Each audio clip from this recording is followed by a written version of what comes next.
2 ತಿಮೋತಿಗೆ ಬರೆದ ಪತ್ರಿಕೆ 1ನೇ ಅಧ್ಯಾಯ. ಪೀಠಿಕೆ: ಕ್ರಿಸ್ತ ಯೇಸುವಿನಲ್ಲಿರುವ ಜೀವ ವಾಗ್ದಾನವನ್ನು ತಿಳಿಯಪಡಿಸುವುದಕ್ಕೋಸ್ಕರ ದೇವರ ಚಿತ್ತಾನುಸಾರವಾಗಿ ಕ್ರಿಸ್ತ ಯೇಸುವಿನ ಅಪೊಸ್ತಲನಾದ ಪೌಲನು ತನ್ನ ಪ್ರಿಯ ಕುಮಾರನಾದ ತಿಮೋಥಿಯನಿಗೆ ಬರೆಯುವುದೇನೆಂದರೆ, ತಂದೆಯಾದ ದೇವರಿಂದಲೂ ನಮ್ಮ ಕರ್ತನಾದ ಕ್ರಿಸ್ತ ಯೇಸುವಿನಿಂದಲೂ ನಿನಗೆ ಕೃಪೆಯೂ ಕರುಣೆಯೂ ಶಾಂತಿಯೂ ಆಗಲಿ. ತಿಮೋಥಿಯನು ಸುವಾರ್ತೆ ಸೇವೆಯಲ್ಲಿ ನಂಬಿಗಸ್ತನಾಗಿರಬೇಕೆಂದು ಬೋಧನೆ. ನಾನು ಹಗಲಿರುಳು ನನ್ನ ಪ್ರಾರ್ಥನೆಗಳಲ್ಲಿ ನಿನ್ನನ್ನು ತಪ್ಪದೆ ಜ್ಞಾಪಿಸಿಕೊಳ್ಳುತ್ತೇನೆ.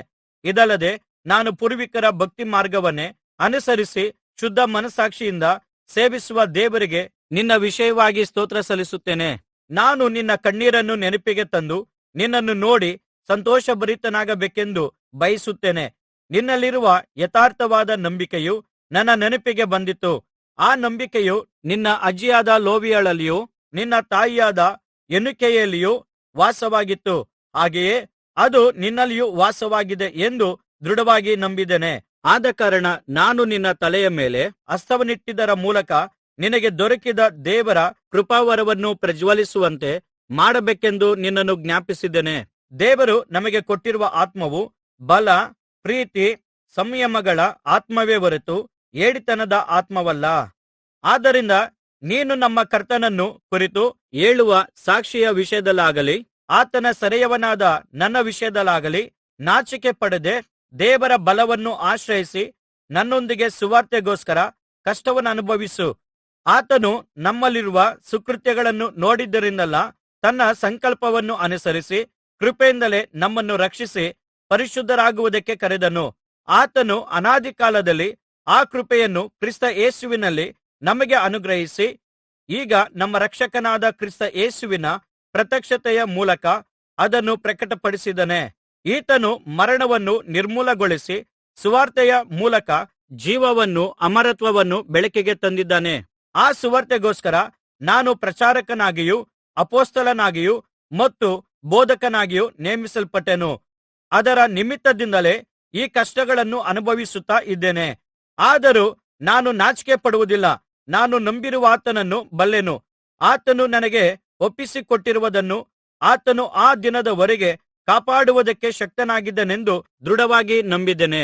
ನೀನು ಕ್ರಿಸ್ತ ಯೇಸುವಿನಲ್ಲಿ ನಂಬಿಕೆಯೂ ಪ್ರೀತಿಯೂ ಉಳ್ಳವನಾಗಿ ನನ್ನಿಂದ ಕೇಳಿದ ಸ್ವಸ್ಥಬೋಧನಾ ವಾಕ್ಯಗಳನ್ನು ಮಾದರಿಯಾಗಿಟ್ಟುಕೊಂಡು ಅನುಸರಿಸು. ನಿನ್ನ ವಶಕ್ಕೆ ಒಪ್ಪಿಸಿಕೊಟ್ಟಿರುವ ಒಳ್ಳೆಯ ವಿಷಯವನ್ನು ನಮ್ಮಲ್ಲಿ ವಾಸವಾಗಿರುವ ಪವಿತ್ರಾತ್ಮನ ಮೂಲಕವಾಗಿ ಕಾಪಾಡಿಕೋ.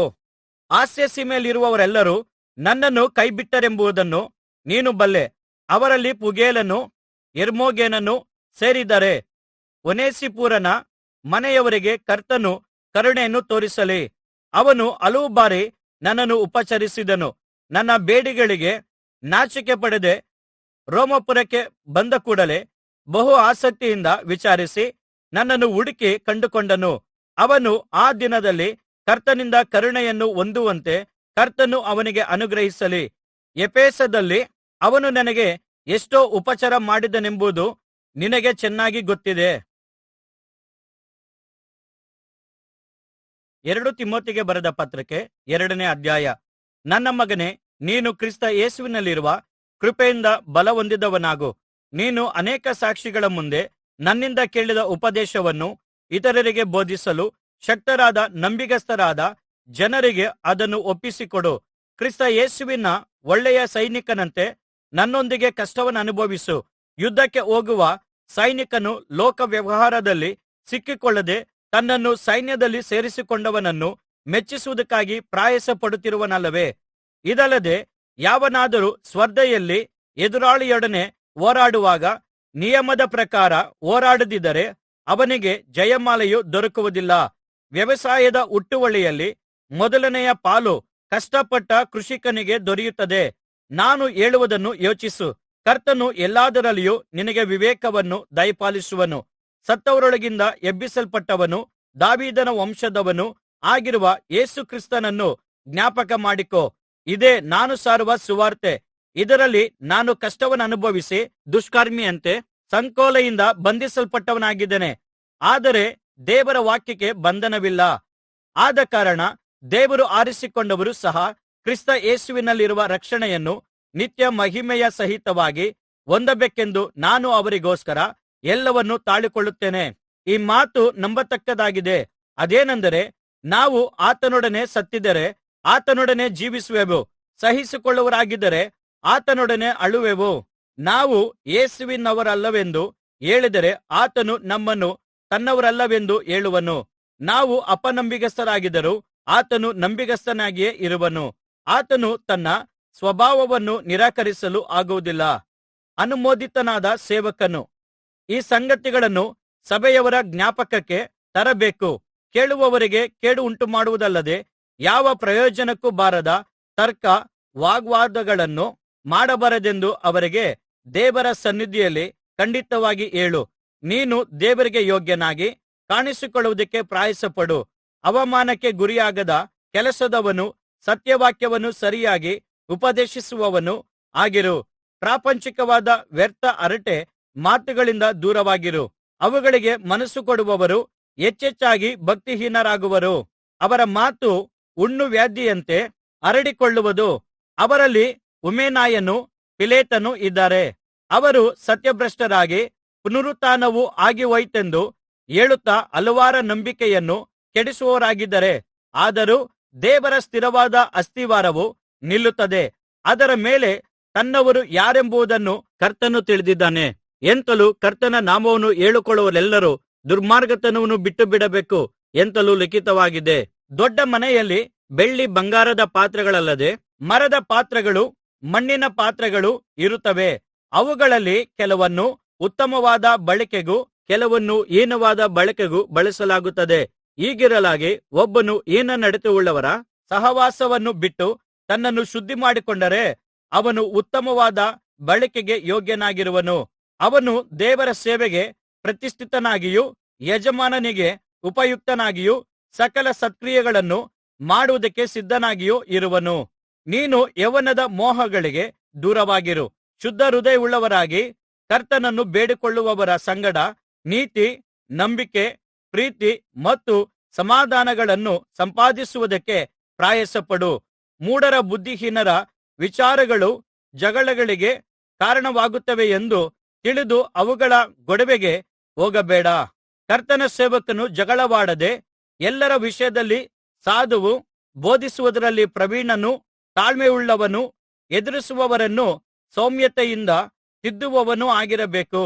ಬಹುಶಃ ದೇವರು ಆ ಎದುರಿಸುವವರ ಮನಸ್ಸನ್ನು ತನ್ನ ಕಡೆಗೆ ತಿರುಗಿಸಿ ಸತ್ಯದ ಜ್ಞಾನವನ್ನು ಅವರಿಗೆ ಕೊಟ್ಟನು. ಸೈತಾನನ ಬಲೆಗೆ ಬಿದ್ದವರಾದ ಇವರು ಒಂದು ವೇಳೆ ತಪ್ಪಿಸಿಕೊಂಡು ದೇವರ ಚಿತ್ತವನ್ನು ಅನುಸರಿಸುವುದಕ್ಕೆ ಶಕ್ತರಾದರು. 2 ತಿಮೋಥೆಯರಿಗೆ ಬರೆದ ಪತ್ರಕ್ಕೆ 3ನೇ ಅಧ್ಯಾಯ. ಅಂತ್ಯ ದಿನಗಳು. ಆದರೆ ಕಡೇ ದಿನಗಳಲ್ಲಿ ಕಠಿಣ ಕಾಲಗಳು ಬರುವುದೆಂಬುದನ್ನು ತಿಳಿದುಕೋ.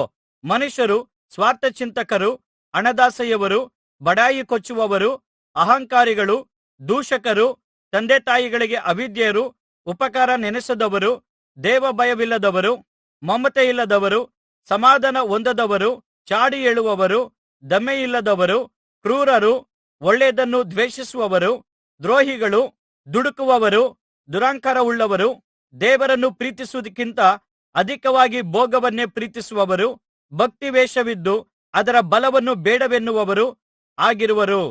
ಇಂಥವರ ಸಹವಾಸವನ್ನು ಮಾಡದಿರು. ಅವರಲ್ಲಿ ಕೆಲವರು ಮನೆಗಳಲ್ಲಿ ನುಸುಳಿ ಪಾಪಗಳಿಂದ ತುಂಬಿದವರು, ನಾನಾ ವಿಧವಾದ ಆಸೆಗಳಿಂದ ಪ್ರೇರಿತರೂ ಆಗಿರುವ ಅವಿವೇಕಿಗಳಾದ ಸ್ತ್ರೀಯರನ್ನು ವಶಮಾಡಿಕೊಳ್ಳುವವರು ಆಗಿರುತ್ತಾರೆ. ಆ ಸ್ತ್ರೀಯರು ಯಾವಾಗಲೂ ಉಪದೇಶ ಕೇಳುತ್ತಿದ್ದರೂ ಸತ್ಯದ ಪರಿಜ್ಞಾನವನ್ನು ಹೊಂದಲಾರದವರು. ಎನ್ನ ಎಮ್ರ ಎಂಬುವರು ಮೋಶೆಯನ್ನು ವಿರೋಧಿಸಿದಂತೆಯೇ ಈ ಮನುಷ್ಯರು ಸಹ ಸತ್ಯಕ್ಕೆ ವಿರೋಧಿಗಳಾಗಿದ್ದು ಬುದ್ಧಿಹೀನರು, ನಂಬಿಕೆಯ ವಿಷಯದಲ್ಲಿ ನಿಷ್ಪ್ರಯೋಜಕರೂ ಆಗಿದ್ದಾರೆ. ಆದರೆ ಅವರು ಹೆಚ್ಚು ಮುಂದುವರಿಯಲು ಸಾಧ್ಯವಿಲ್ಲ.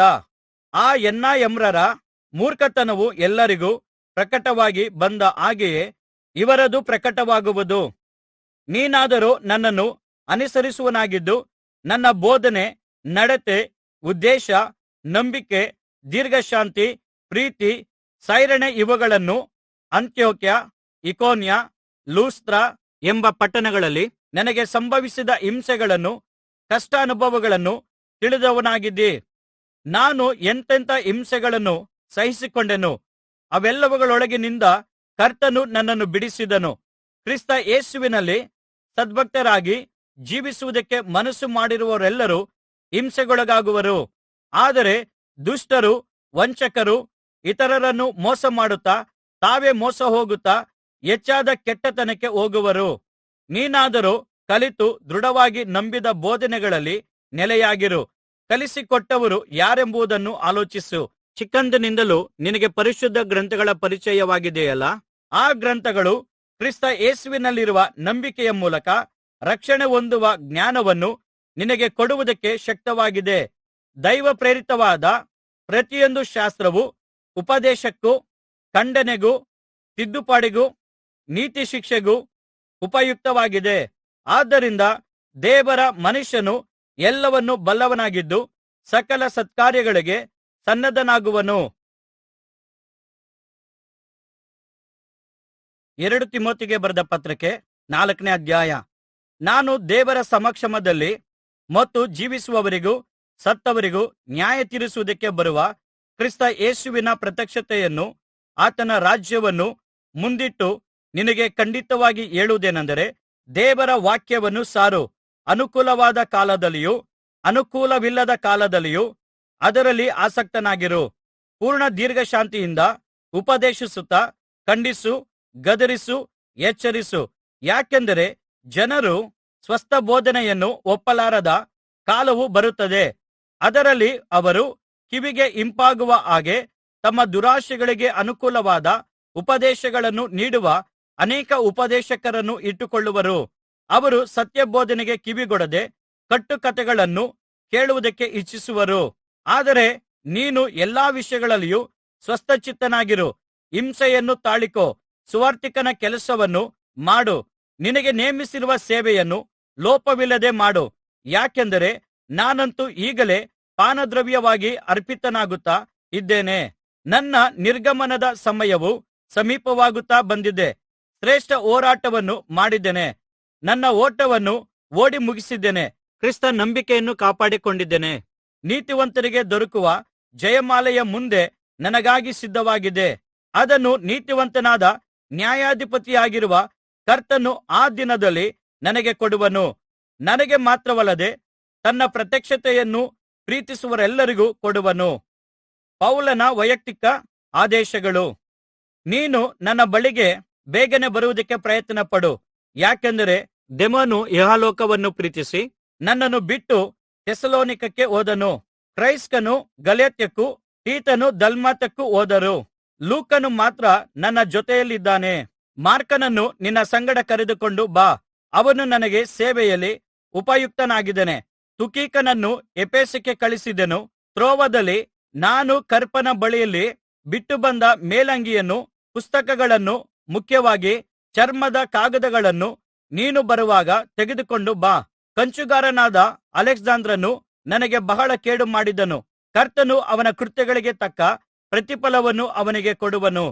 ನೀನು ಸಹ ಅವನ ವಿಷಯದಲ್ಲಿ ಎಚ್ಚರಿಕೆಯಾಗಿರು. ಅವನು ನಮ್ಮ ಮಾತುಗಳನ್ನು ಬಹಳವಾಗಿ ಎದುರಿಸಿದನು. ನಾನು ಮೊದಲನೆಯ ಸಾರಿ ಪ್ರತಿವಾದ ಮಾಡಿದಾಗ ಯಾರೂ ನನ್ನ ಸಂಗಡ ಇರಲಿಲ್ಲ. ಎಲ್ಲರೂ ನನ್ನನ್ನು ಕೈಬಿಟ್ಟರು. ಇದು ಅವರಿಗೆ ದೋಷವಾಗಿ ಎಣಿಸಲ್ಪಡದೆ ಇರಲಿ. ಆದರೆ ಕರ್ತನು ನನ್ನ ಬಳಿಯಲ್ಲಿ ನಿಂತು ನನ್ನನ್ನು ಬಲಪಡಿಸಿ, ನನ್ನ ಮೂಲಕ ಸುವಾರ್ತೆಯು ಸಂಪೂರ್ಣವಾಗಿ ಸಾರಲ್ಪಡುವಂತೆಯೂ ಅನ್ಯಜನರೆಲ್ಲರೂ ಅದನ್ನು ಕೇಳುವಂತೆಯೂ ಮಾಡಿದನು. ಇದಲ್ಲದೆ ಆತನು ನನ್ನನ್ನು ಸಿಂಹದ ಬಾಯೊಳಗಿಂದ ತಪ್ಪಿಸಿದನು. ಪ್ರತಿಯೊಂದು ದುಷ್ಕೃತ್ಯದಿಂದ ಕರ್ತನು ನನ್ನನ್ನು ಕಾಪಾಡಿ ತನ್ನೊಂದಿಗೆ ಪರಲೋಕ ರಾಜ್ಯಕ್ಕೆ ಸೇರಿಸುವನು. ಯುಗಯುಗಾಂತರಗಳಲ್ಲಿಯೂ ಆತನಿಗೆ ಸ್ತೋತ್ರ. ಆಮೆನ್. ಅಂತಿಮ ವಂದನೆಗಳು. ಪ್ರಿಸ್ಕೆಳನಿಗೂ ಅಕ್ವಿಲನಿಗೂ ಒನೇಸಿಫೋರನ ಮನೆಯವರಿಗೂ ವಂದನೆ ಹೇಳು. ಎರೆಸ್ತನು ಕೊರಿಂಥದಲ್ಲಿ ನಿಂತನು. ತ್ರೋಫಿಮನು ಅಸ್ವಸ್ಥನಾದುದರಿಂದ ಅವನನ್ನು ಮಿಲೇತದಲ್ಲಿ ಬಿಟ್ಟೆನು. ಚಳಿಗಾಲಕ್ಕೆ ಮುಂಚೆಯೇ ಬರುವುದಕ್ಕೆ ಪ್ರಯತ್ನಿಸು. ಯುಬೂಲನು, ಪೊದೆಯನು, ಲೀನನು, ಕ್ಲೌದ್ಯಳು, ಉಳಿದ ಸಹೋದರರೆಲ್ಲರೂ ನಿನಗೆ ವಂದನೆ ಹೇಳುತ್ತಾರೆ. ಕರ್ತನು ನಿನ್ನ ಆತ್ಮದೊಂದಿಗೆ ಇರಲಿ. ಆತನ ಕೃಪೆಯು ನಿಮ್ಮೊಂದಿಗಿರಲಿ.